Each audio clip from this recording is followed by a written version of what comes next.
Versículo 5. Hoy estamos en el versículo 13 y vamos a estudiar hasta el versículo 16.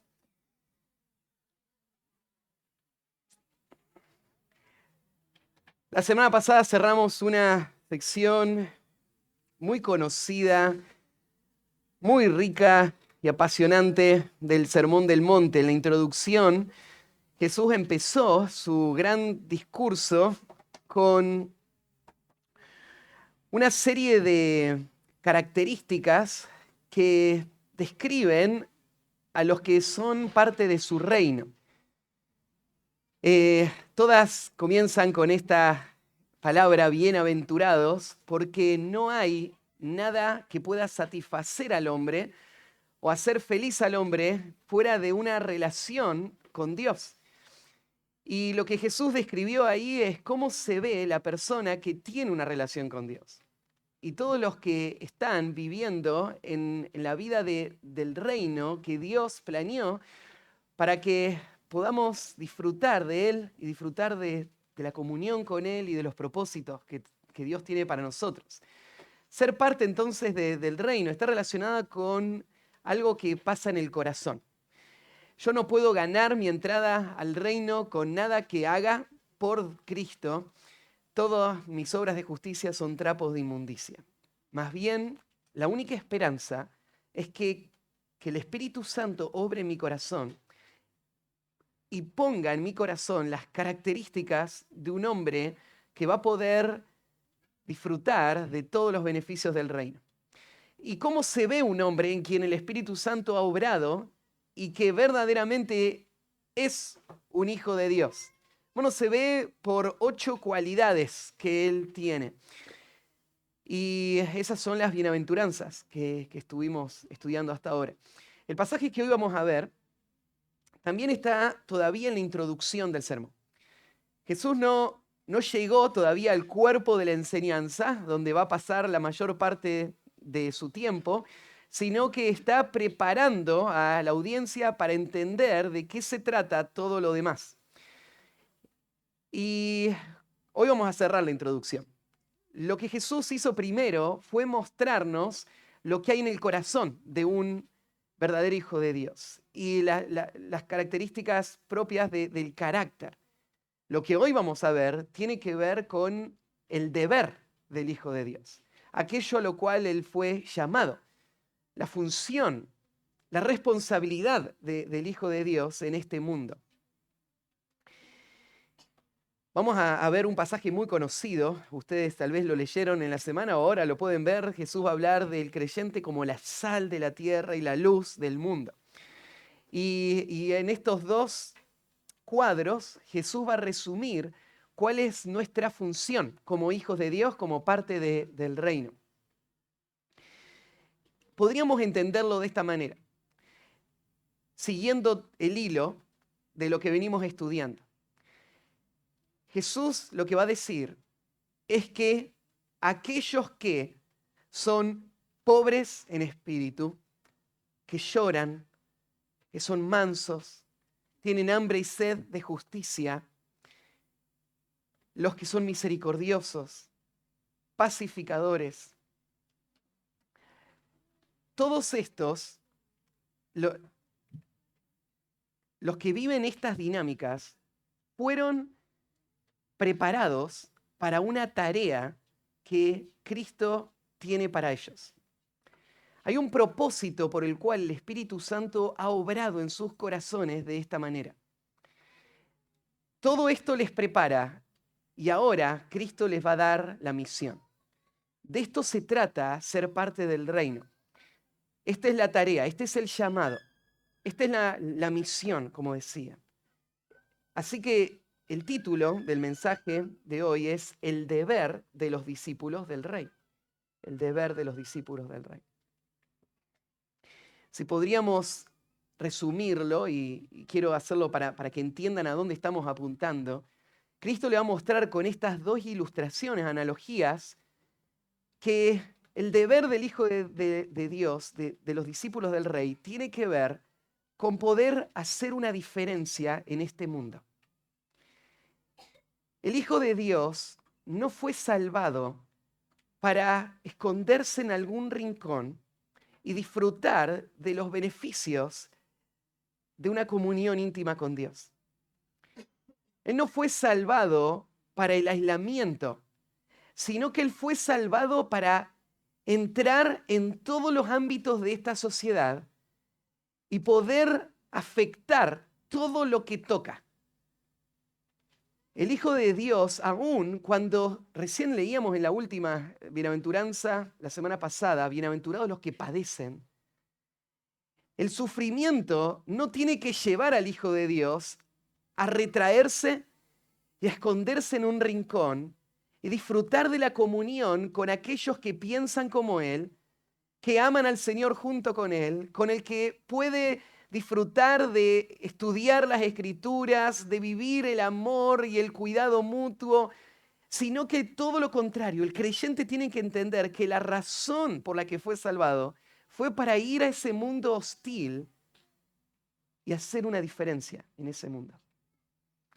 Esta semana nosotros tuvimos la oportunidad como iglesia de ver muy de cerca lo que significa hacer una diferencia en el mundo. Esta semana vimos la partida de nuestra amada hermana Carmen. Y cuando estábamos ahí en el velatorio, escuchamos un montón de testimonios, ¿no?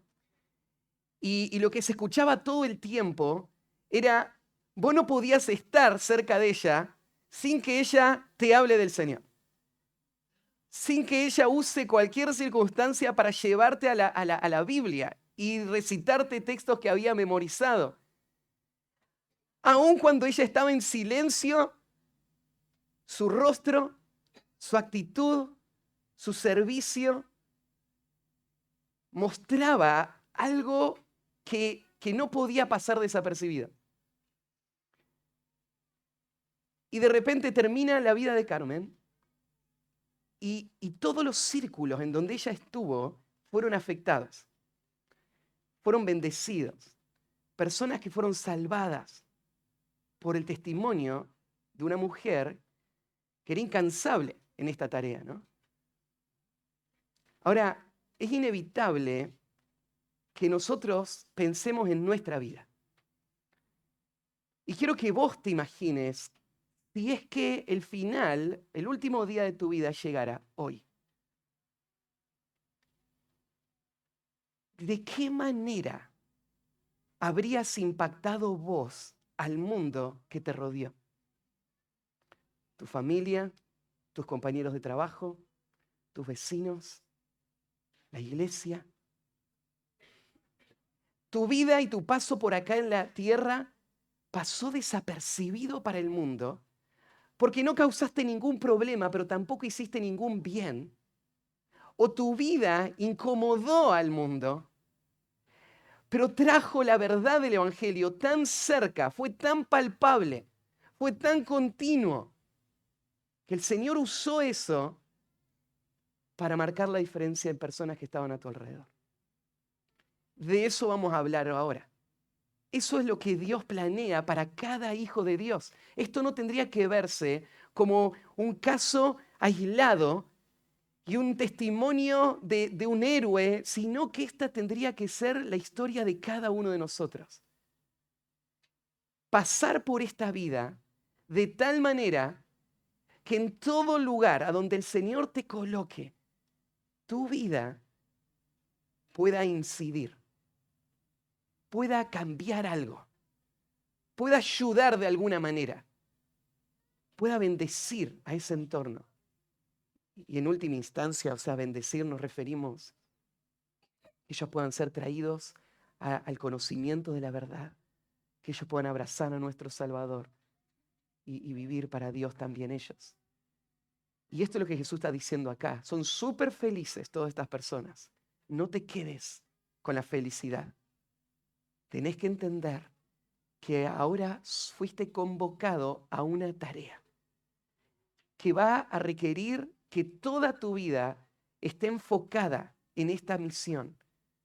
Y de forma intencional vos busques llevar el Evangelio y la verdad a todos los rincones a donde el Señor te pone. Estos pasajes son muy conocidos. Así que no espero sorprenderte con cosas totalmente nuevas. No esperes que lo haga en este momento. Vamos a hablar de muchas cosas que vos ya sabés. Lo que espero es que las recordemos juntos y que el Señor lo use para clavar en nuestro corazón una vez más este sentido de responsabilidad y que podamos salir cuando termine esta reunión con una actitud distinta de la que entramos por esta puerta. Y que salgamos con esta determinación de pasar por esta vida, sea el tiempo que el Señor te dé, de tal manera que tu vida toque a todas las personas que están a tu alrededor con la gracia del Evangelio. Vamos a leer entonces el pasaje, comenzando con el versículo 13, y dice así: Vosotros sois la sal de la tierra. Pero si la sal se desvaneciere, ¿con qué será salada? No sirve más para nada, sino para ser echada fuera y hollada por los hombres. Vosotros sois la luz del mundo. Una ciudad asentada sobre un monte no se puede esconder. Ni se enciende una luz y se pone debajo de un almud, sino sobre un candelero, y alumbra a todos los que están en la casa. Así alumbre vuestra luz delante de los hombres, para que vean vuestras buenas obras y glorifiquen a vuestro Padre que está en los cielos. El deber de los discípulos del Rey, Jesús nos los va a mostrar con dos analogías: la sal, la luz, y va a cerrar en el versículo 16 con un mandato. Así que la predicación tiene 3 puntos. ¿Cuál es el deber? En primer lugar, el deber es incidir en el mundo con sus obras y su mensaje. El deber de los discípulos del Rey es incidir, con C, para los que son como yo, que les cuesta deletrear, incidir en el mundo con sus obras y su mensaje. Primera analogía: vosotros sois la sal.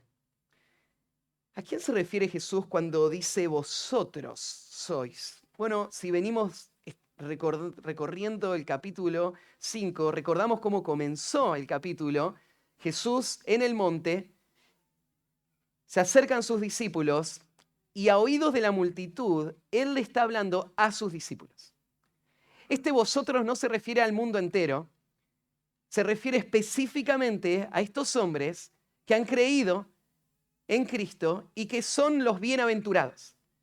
Por eso la única forma de entender este llamado, esta responsabilidad, es con lo que vimos con las bienaventuranzas. Son los que disfrutan de todo esto, esta obra de Dios en su ser, que cambió el corazón y hizo de estos hombres y mujeres esta clase de discípulos.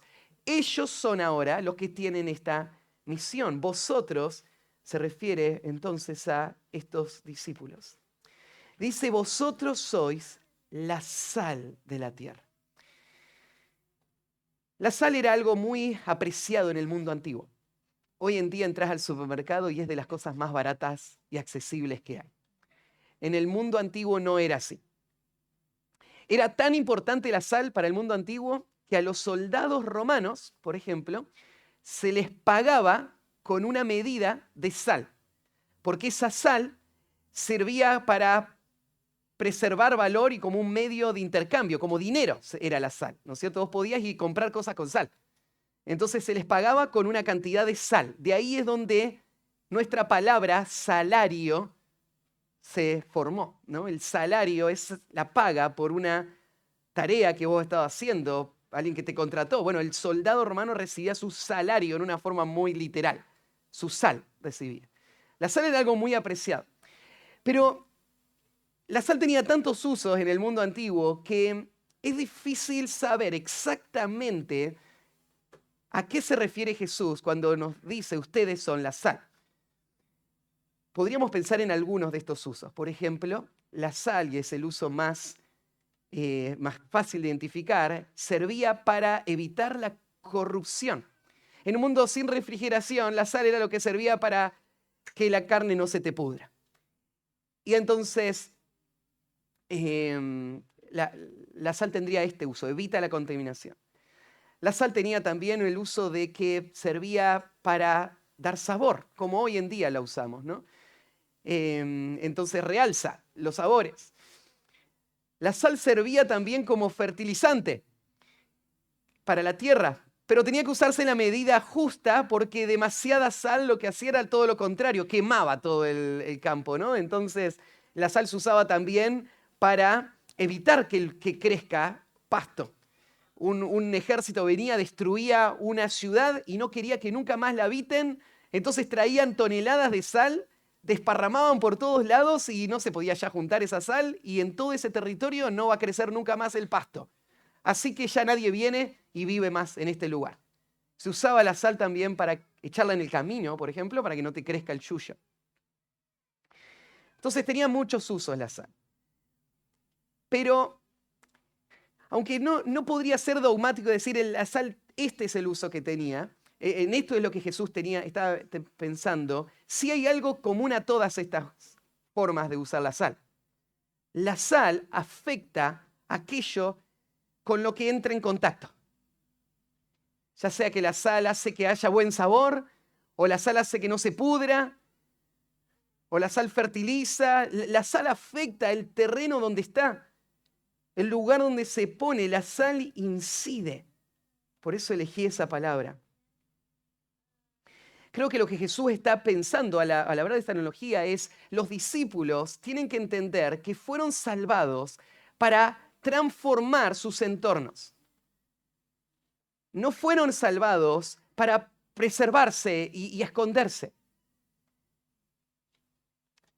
Entonces, ¿en qué manera los discípulos tienen que entender esta analogía? Bueno, Jesús no está pensando que la iglesia es un agente de transformación social buscando cambiar las estructuras corrompidas del mundo.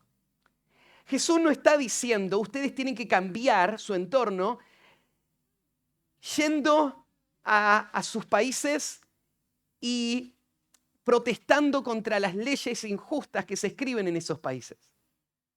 No está pensando, tienen que lograr ubicarse en posiciones influyentes en el gobierno y cambiar todo el sistema para que ese país sea distinto.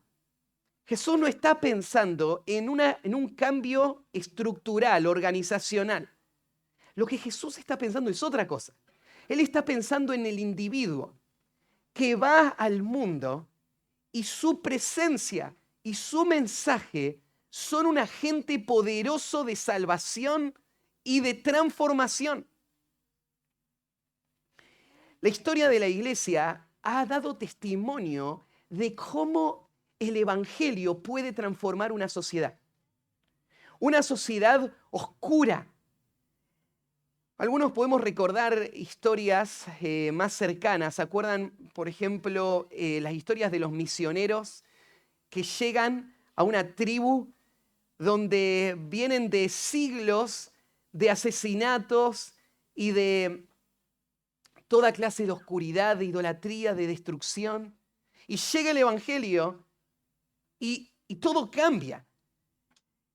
Pero el objetivo no era cambiar las costumbres, era traer salvación, pero la salvación va a cambiar las costumbres, va a cambiar la forma en la que entendemos la familia, el hogar, la vida, las prioridades, la ética, todo va a ser transformado. Y te digo, cuando hay suficientes creyentes en un entorno, todo ese entorno se ve distinto solamente porque el evangelio llegó a ese lugar.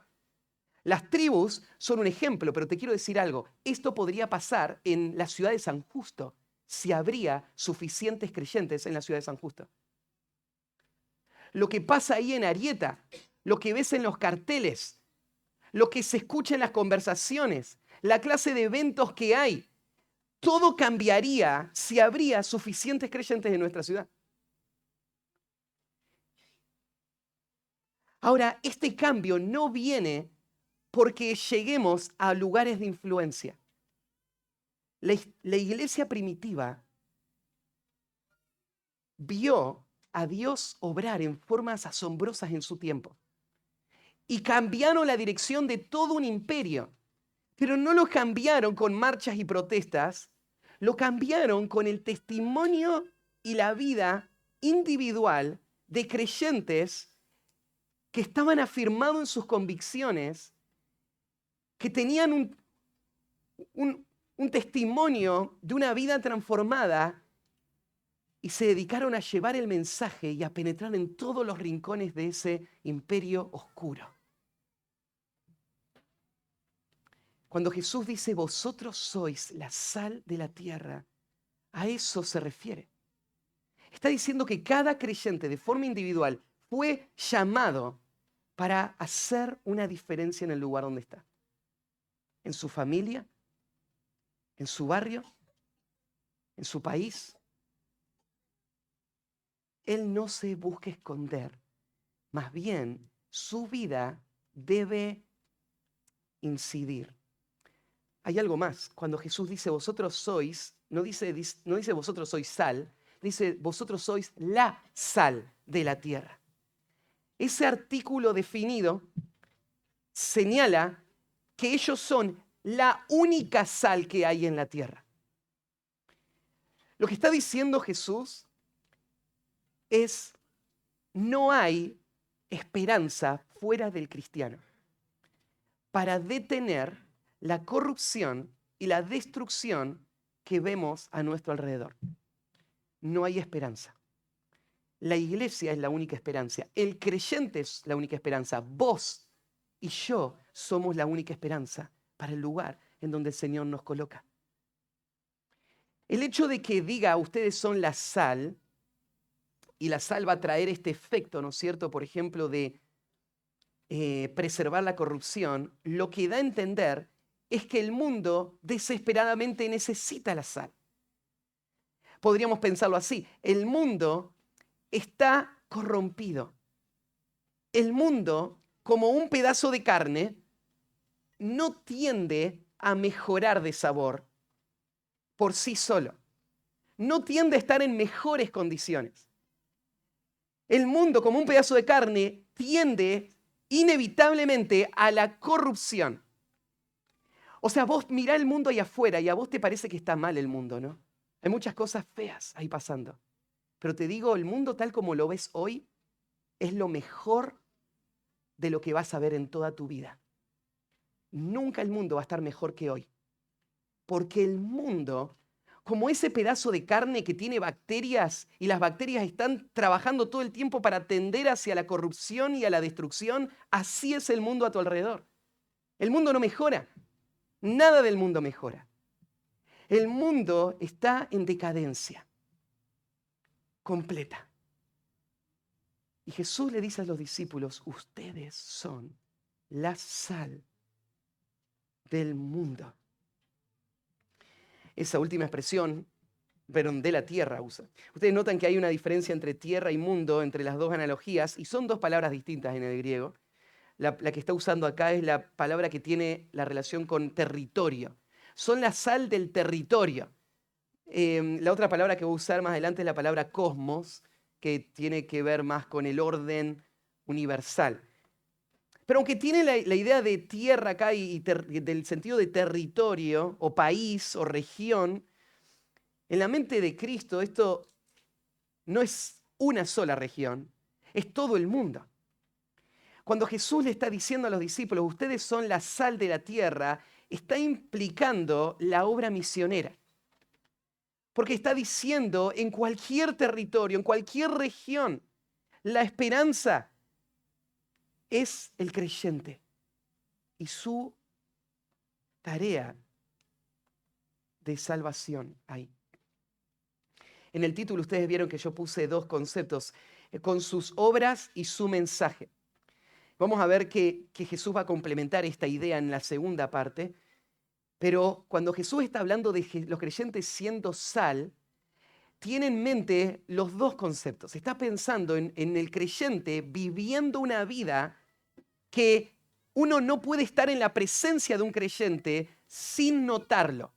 no puede estar en la presencia de un creyente sin que de alguna manera sea afectado por ese contacto.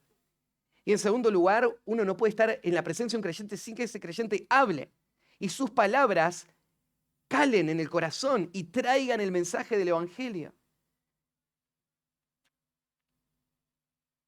Después de haber dado la ilustración, la analogía, Jesús ahora presenta lo absurdo, lo ilógico, para ayudarnos a entender la responsabilidad que implica el que vos y yo seamos sal. Porque si vos fuiste sal, sos la sal, eso quiere decir que hay una gran responsabilidad. ¿Y cuál es? Salar. Traer la sal y causar ese efecto en el mundo que te rodea. Pero Jesús va a presentar esta situación cuando dice lo absurdo, pero si la sal se desvaneciere, ¿con qué será salada? Acá ha traído mucho debate esta expresión de Cristo porque técnicamente, científicamente, la sal no se desvanece. O sea, la sal nunca puede dejar de ser salada. Carlitos Balá era el que lo decía. No me olvidé. La sal solo puede ser salada. Entonces, ¿qué quiere decir acá Jesús? Acá hay un error científico. Claro, Jesús dijo que la sal se desvanece porque él venía de una época donde la gente no sabía que la sal no se desvanecía. Entonces Jesús se equivocó y esto muestra que en la Biblia hay errores. Esto es absurdo. Jesús no se equivocó en cuanto a un hecho científico. Esto que tenés acá no es una descripción científica de la sal. Lo que Jesús está haciendo es mostrar que la sal tiene una razón de ser. Si no la cumple, entonces no sirve más para nada. Porque ese es el propósito de la sal. Claro, en el tiempo de Jesús había razones por las que la sal ya no se podía usar para el propósito para el cual se tenía. Una razón era, por ejemplo, la sal se mezclaba con otros minerales o se ensuciaba y entonces la sal perdía su eficacia. Y entonces vos le ponías a la carne la sal y te ibas a dormir, venía y se estaba podrida igual. Y vos decís, ¿qué pasó? Es que la sal está adulterada, está afectada, entonces pierde su eficacia. La palabra que Jesús usa acá, en realidad en griego, se desvaneciere, es la misma palabra en griego que se usa para necio. Si la sal se vuelve necia. ¿Qué tiene que ver necio? Bueno, necio en el sentido de que no funciona, no sirve para lo que debería funcionar. Así como una mente está entontecida, digamos, y es el sentido de la necedad por diferentes factores, así esta sal está, no es capaz de cumplir su función. Sería esta idea. Y ahí viene la pregunta, si la sal se desvanece, ¿con qué será salada? O sea, si este es el propósito por el cual existe, entonces la respuesta es, no sirve más para nada, sino para ser echada fuera y hollada por los hombres. Qué duro es Jesús con estas palabras, ¿no? Porque Jesús te acaba de decir, vos sos la sal, y si la sal se desvanece, no sirve para nada. ¿Vos escuchás la reprensión de Cristo? Cuando te está diciendo que si vos no estás cumpliendo la función para la cual vos fuiste salvado, que es incidir en este mundo, entonces sos como esa sal que no sirve. No sirve. Solo para ser tirada como algo que descartás y tirás al tacho y pisoteada. Para nada más sirve. Porque la sal solo sirve si puede salar. Si de hecho sala. Solo sirve de esa manera. Sí, Matías, ¿cómo se vería esto? ¿Cómo se vería una persona que es sal, pero que ya no sala? Un ejemplo que hemos citado acá otras veces, pero creo que es muy gráfico. ¿Se acuerdan la historia de Lot? Un hombre de fe, según el Nuevo Testamento, que salió de Ur junto con Abraham. Pero en algún momento su corazón se desvió y él ya no quería ser un extranjero y un peregrino durmiendo en carpas. Él vio la llanura del Jordán y eso es lo que su corazón quiso. Él quiso ir a la ciudad y encontrar seguridad, identidad en esa ciudad. Así que Lot se fue. Lot es un hombre mundano que ama las cosas de este mundo y vive para las cosas de este mundo. Y ahora está viviendo en medio de Sodoma. Qué bien está haciendo este hombre de fe en ese entorno. La ciudad de Sodoma está corrompida, sin duda. Y entra Lot y sigue corrompida. Sigue igual de corrompida. Todos siguen incorrompidos ahí. Sus yernos. Él había dado sus hijas o prometido sus hijas en casamiento. Ellos no fueron afectados por la verdad. Su familia, su esposa, sus hijas, de tal manera que cuando termina la vida de Lot, cuando él es rescatado de Sodoma, ¿se acuerdan? Vienen los ángeles, escapá porque va a ser todo destruido. Él no se quiere ir. Al final la misericordia de Dios agarra y los arrastra hacia afuera, a él, a su esposa y a sus 2 hijas. Pero la vida de Lot, ¿en qué trascendió en esa ciudad? ¿En qué incidió? A último momento él salió a la ciudad a decirles a todos, arrepiéntanse, va a ser todo destruido. ¿Y qué hicieron todos? Se burlaron de Lot. ¿Y cómo no se van a burlar? Si él había vivido toda su vida o todos esos años igual que ellos.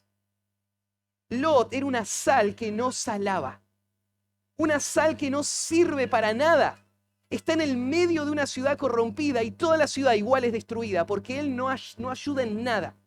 Nadie creyó, nadie se salvó. Su esposa pereció, sus hijas igual de corrompidas porque toda la sociedad le llevó a la corrupción y terminaron en lo más bajo, en esa cueva. Sí, él se salvó. Pero ¿para qué sirve? ¿Qué utilidad tiene? ¿Cómo terminó su vida? ¿A quién afectó? ¿A quién ayudó? A nadie. Una sal que no sale. Y en Primera de Pedro, capítulo 2, tenemos también pasaje que nos recuerda este mismo principio. Está en la naturaleza misma del creyente la misión que el creyente tiene. No es algo opcional, no es algo extra para los más consagrados. Es parte de la razón por la que fuiste salvado, ¿no? Mirá cómo dice en Primera de Pedro 2, versículo 9. Mas vosotros sois linaje escogido, real sacerdocio, nación santa, pueblo adquirido por Dios. Todo esto lo son. ¡Qué gozo! ¡Qué bienaventurados!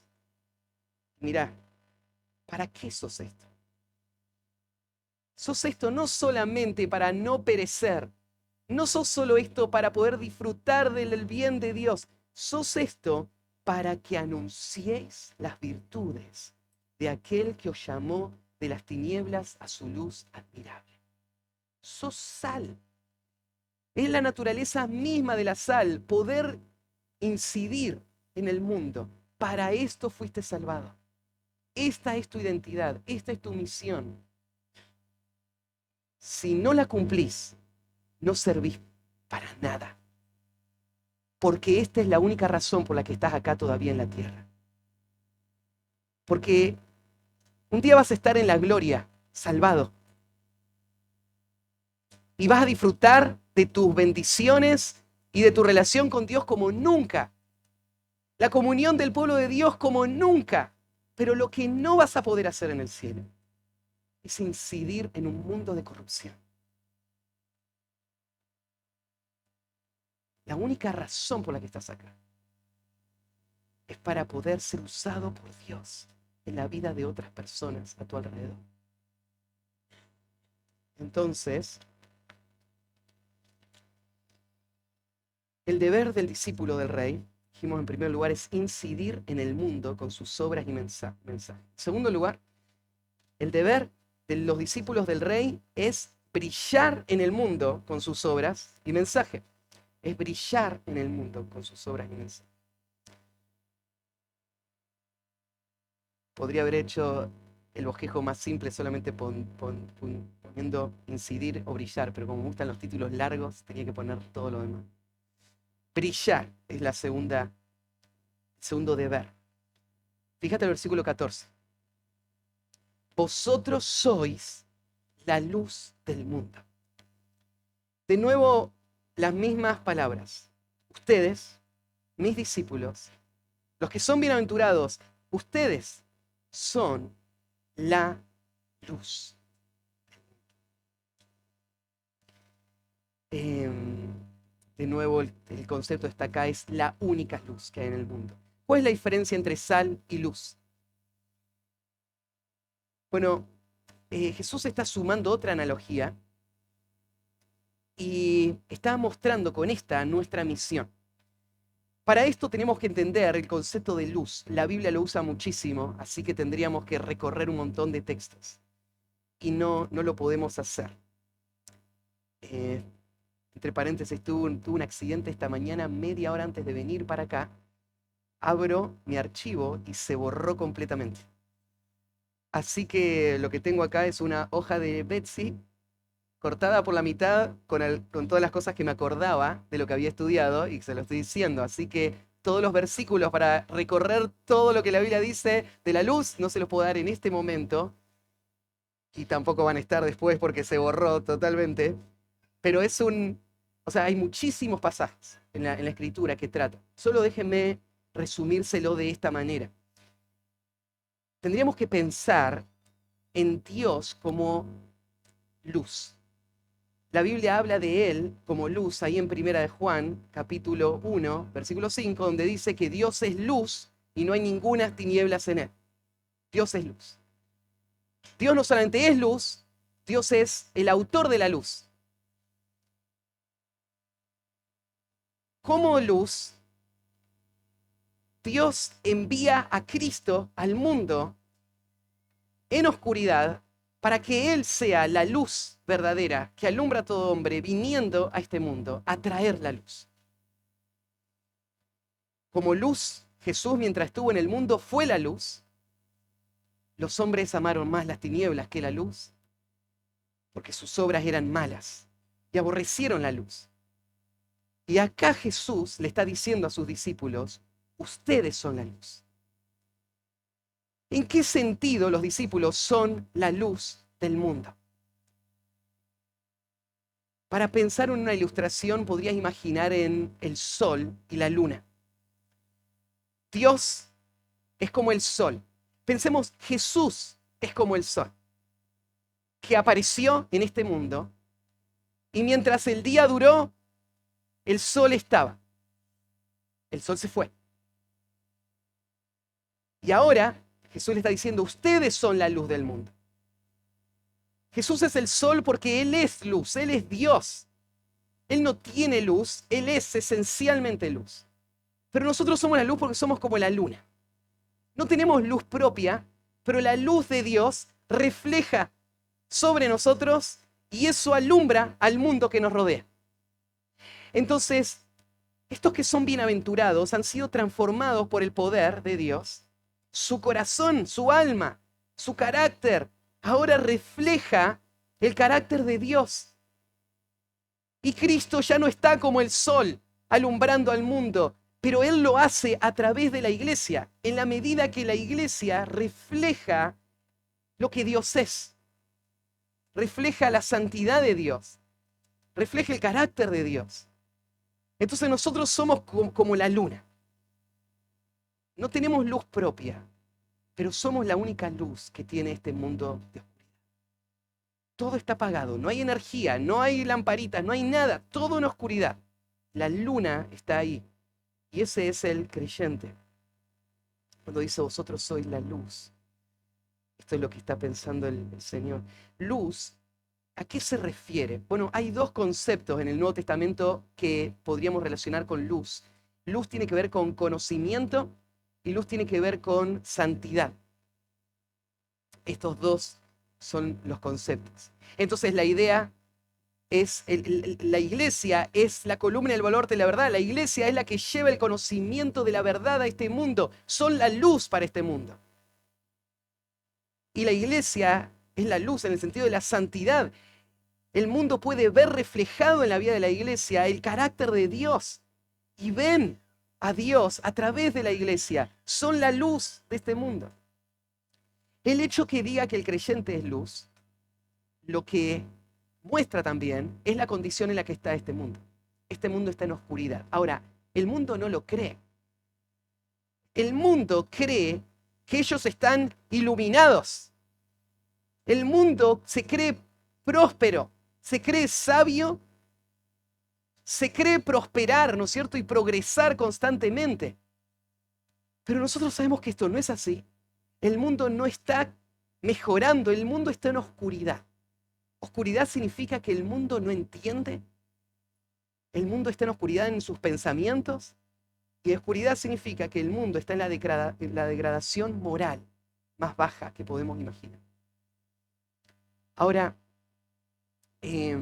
cuando decimos que el mundo no entiende nada, no estamos diciendo que el mundo no sabe, no tiene información.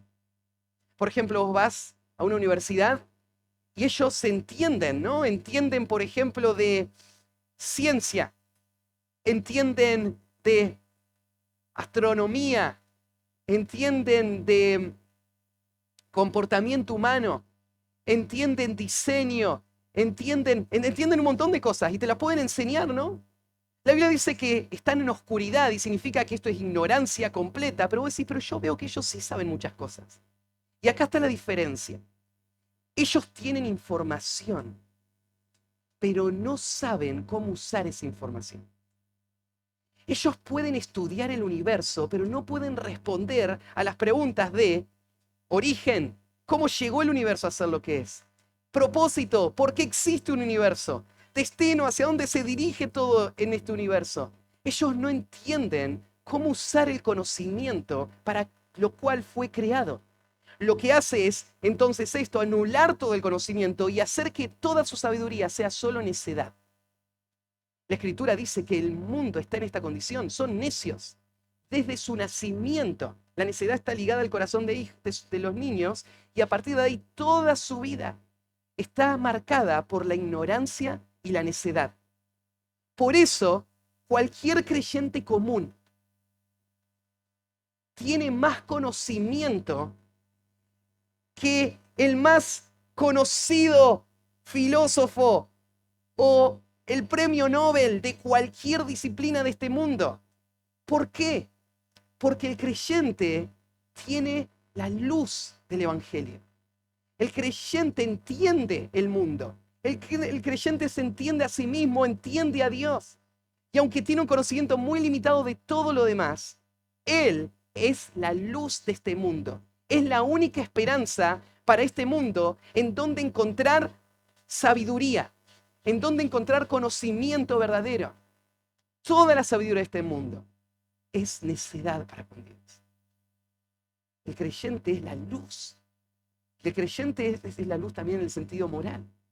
El creyente es el único lugar a donde el mundo puede ver cómo se ve la gloria de Dios de forma tangible y visible.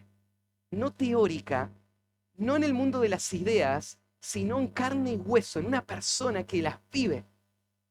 El creyente es la luz. ¿Dónde va? Sus hechos y sus palabras deben ser llevados a todo el mundo. Fíjate ahora, Jesús agrega también, como en el caso anterior, una tensión sobre esto, ¿no?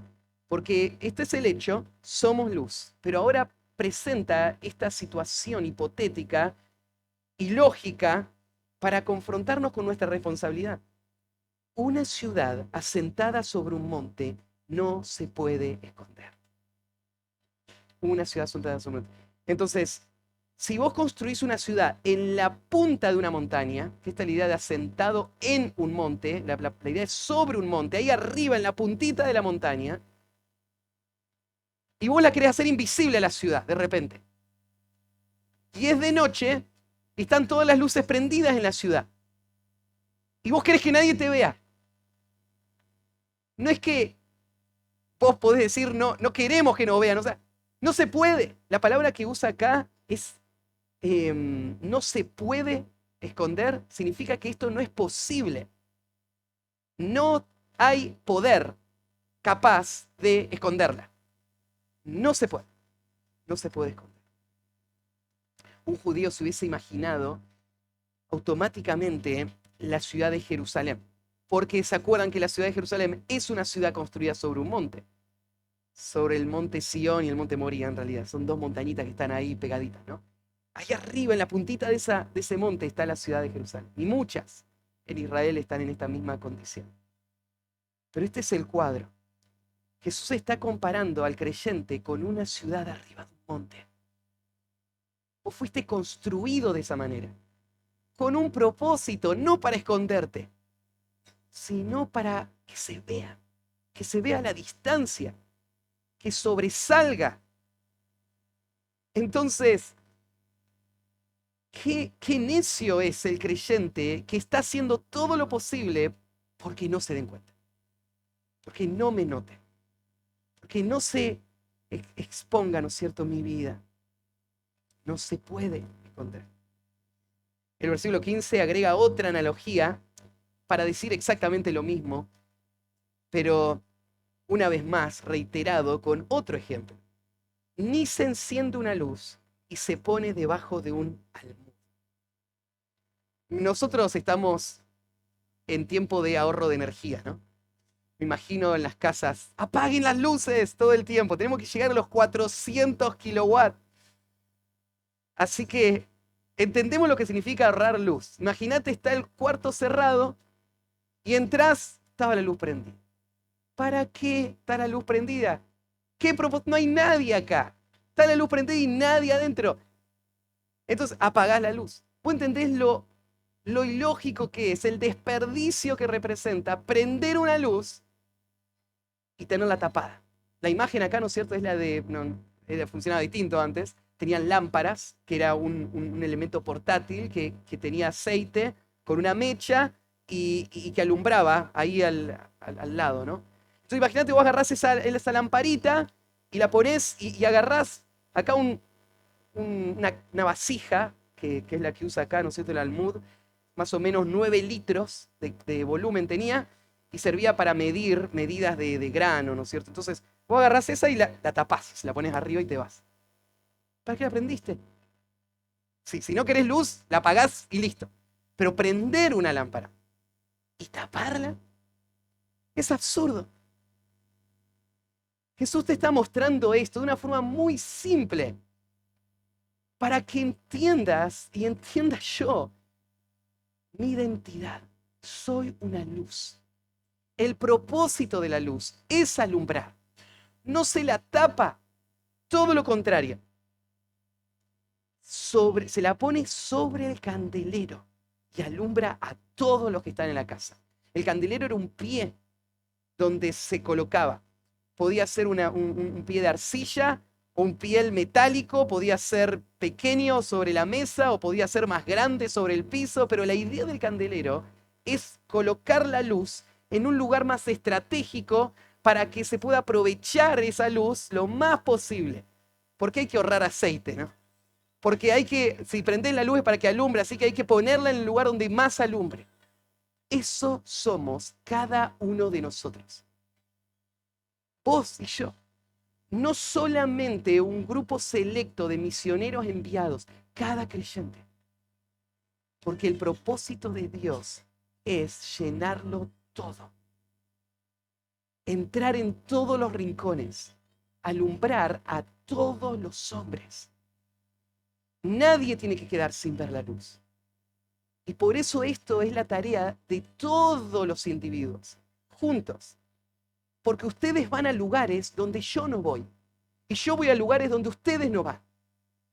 Nadie es imprescindible. Todos, cada luz se encendió para que se coloque en un lugar y en ese lugar alumbre a todos los hombres que están en la casa. Así que, ¿cuál es el deber de los discípulos? Incidir en el mundo con sus obras y su mensaje. Brillar en el mundo con sus obras y su mensaje. En tercer lugar, exaltar a Dios en el mundo con sus obras y mensaje. Exaltar a Dios en el mundo con sus obras y mensaje. Hay un cambio en el versículo 16, aunque está unido a este último cuadro, porque el cambio pasa de el indicativo al imperativo. Pasa de la explicación a la orden. Así alumbre vuestra luz delante de los hombres. Este imperativo es nuestro llamado. Son nuestras órdenes de marcha.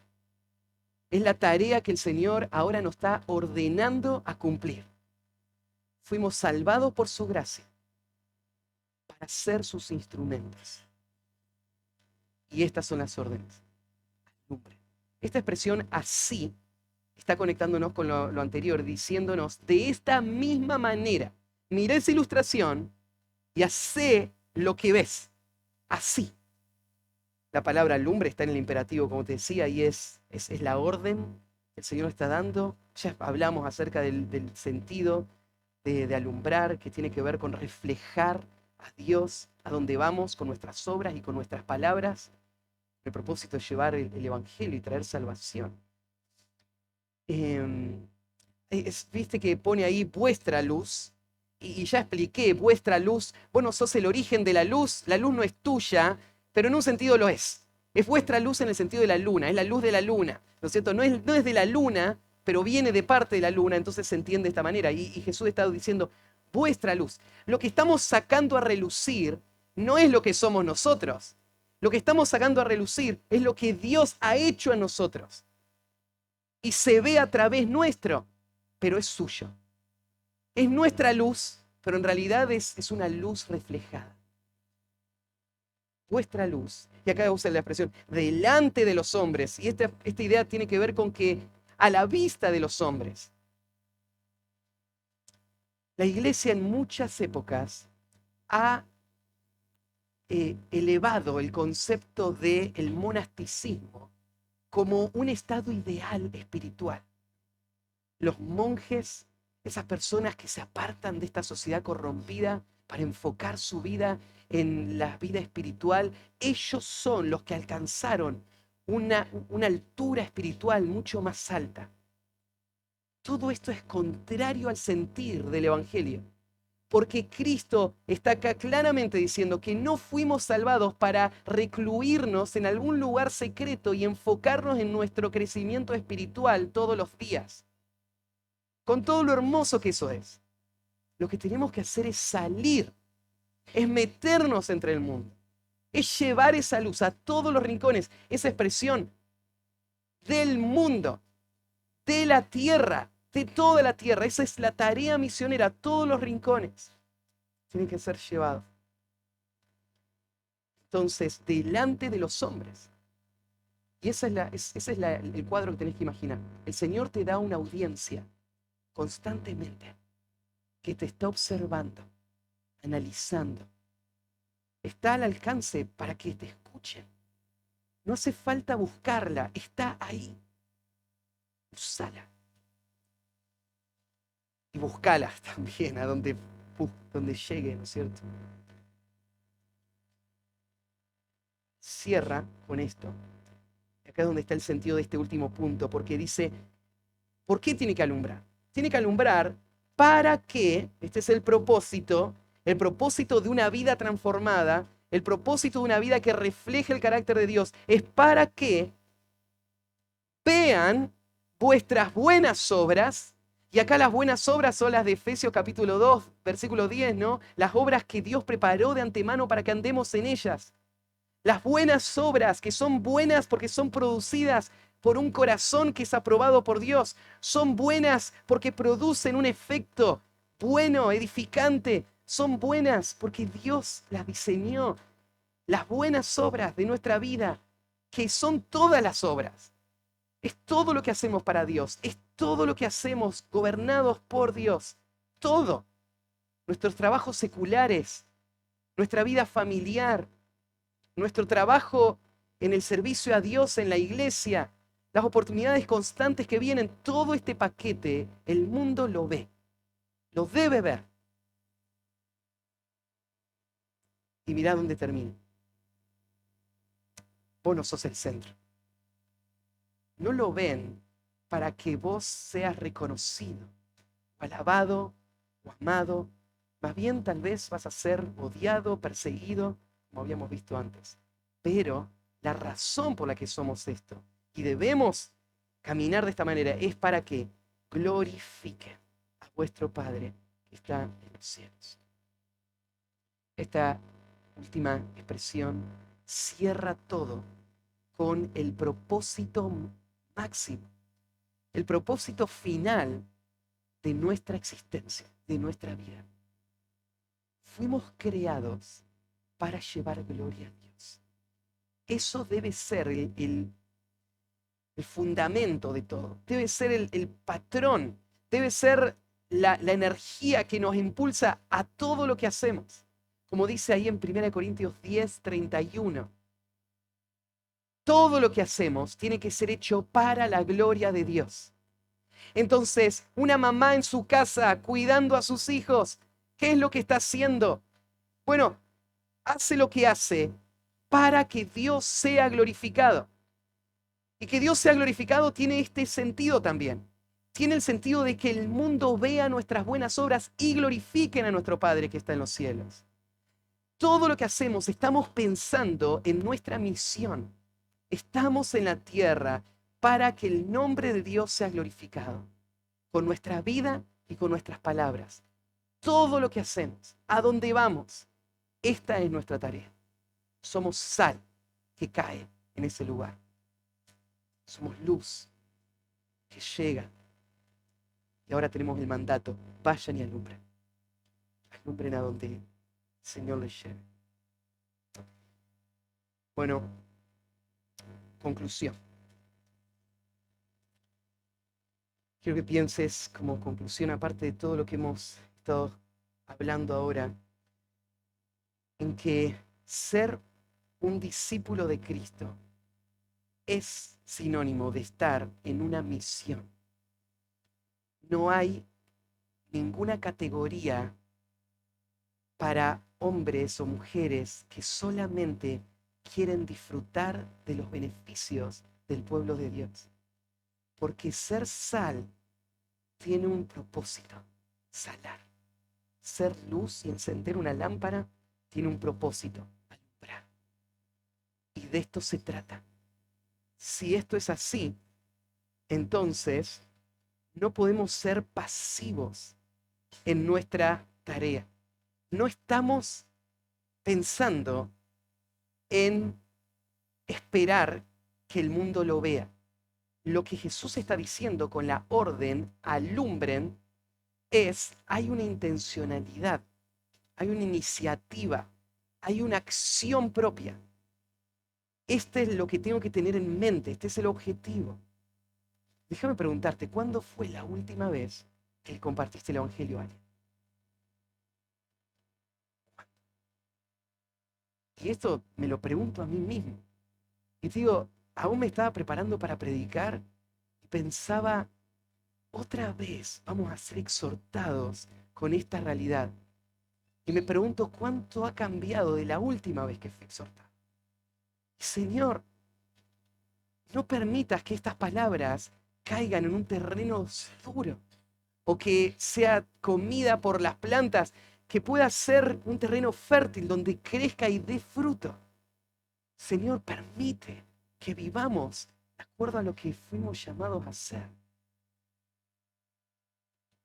Y lo último, ¿no es cierto?, que podemos pensar es nuestra meta en esta vida, con todo lo que hacemos.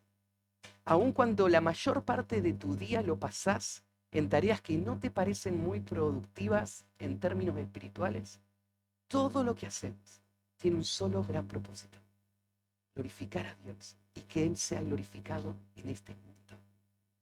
Hacelo de tal manera que Dios pueda ser visto en cada cosa que haces. Déjame cerrar con Filipenses 2:15. Haced todo sin murmuraciones y contiendas, dice el versículo 14, para que seáis irreprensibles y sencillos, hijos de Dios sin mancha, en medio de una generación maligna y perversa, en medio de la cual resplandecéis, luminares en el mundo. Esa es tu identidad, ese es tu llamado, ese es mío. Ahora, digámoslo. Veamos. Padre, estas palabras son tan conocidas que se pueden volver demasiado familiares, tanto que ya no escuchemos las implicancias que ellas tienen para nuestra vida personal, que nos acostumbremos al conocimiento sin estar dispuestos a la acción. Ayúdanos, Señor, a que tu palabra nos mueva, que haya una convicción tan grande en nuestro corazón, que no podamos dejar de decir lo que hemos visto. Que nuestra vida no intente esconderse, sino todo lo contrario, exponerse, incidir, cambiar el entorno, para que nada de lo que toquemos sea igual, que nuestra vida y nuestro mensaje llegó a mí. Te ruego, Señor, que tú lo hagas para tu gloria. En el nombre de Cristo Jesús. Amén.